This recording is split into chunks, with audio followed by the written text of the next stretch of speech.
It's no longer news that the skilled worker salary threshold in the UK is now £41,700 for most jobs, and that has made sponsorship much harder to get.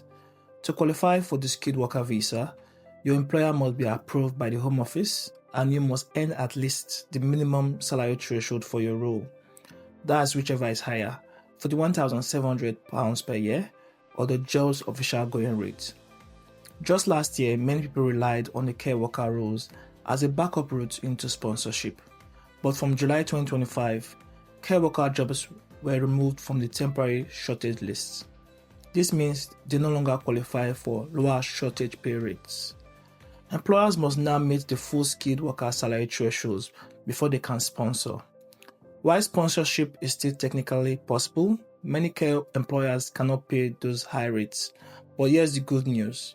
There's still a way to qualify for sponsorship on a lower salary, and it's called the Temporary Shortage List, or the TSL.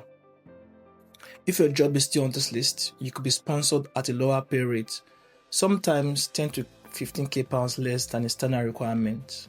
In this video, I'll break down exactly what the Temporary Shortage List is and which jobs are on it as at July 2025, and how the salary rules work. I'll also explain what this means for you, especially if you're on a graduate route visa and your 2 years are nearly up. Now, what is the Temporary Shortage List? The Temporary Shortage List, or the TSL, is a special list from the UK government. It's for jobs where there aren't enough workers in the UK to meet demand. If your job is on it, you get two major big benefits. The first one is a lower salary threshold, sometimes 10 to 15k less than the normal threshold. And the second one is reduced visa application fees. It's called temporary because the job can be added or removed at any time. And as of the recording of this video, the last update was 22nd of July 2025, and this removed the health or social care work visas from this list. Why this matters to graduate route holders? If you're on the graduate route visa, you can work in almost any job for 18 months to 2 years after finishing your degree. But when that visa expires, you must either switch to a new visa or leave the UK.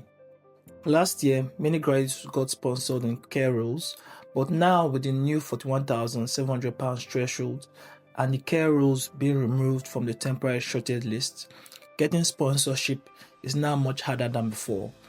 If you do not meet the full salary threshold, the TSL is now one of the few ways to stay in the UK. For example, a data analyst will usually need the £41,700 threshold to be sponsored, but under the TSL, you could qualify for about £28,600, which is roughly a £13,000 difference. So without the TSL, you will fall short. Since we've understood the TSL, let's now check the jobs still available. So some of the jobs types here available are the technical and the engineering jobs, the IT jobs like data analysts, the business and finance jobs. And you can spend more time going through the list. So you can do this by going to the gov.uk website and searching for the temporary shortage list.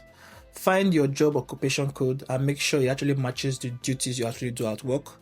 Then you compare the salary with the lower rate on the list. Once you've done that, you can also check if your employer is sponsored. Note that this TSL can always change without warning, so the earlier you apply for the job, the better for you. I hope this video has shed more light on the temporary shortage lists. In my next video, I'll be showing you how to find licensed sponsors and the right way to approach them. If this video was helpful, please give it a like and share it with someone with the same situation like you. Make sure to drop a comment, and I'll be seeing you in the next video. Thank you.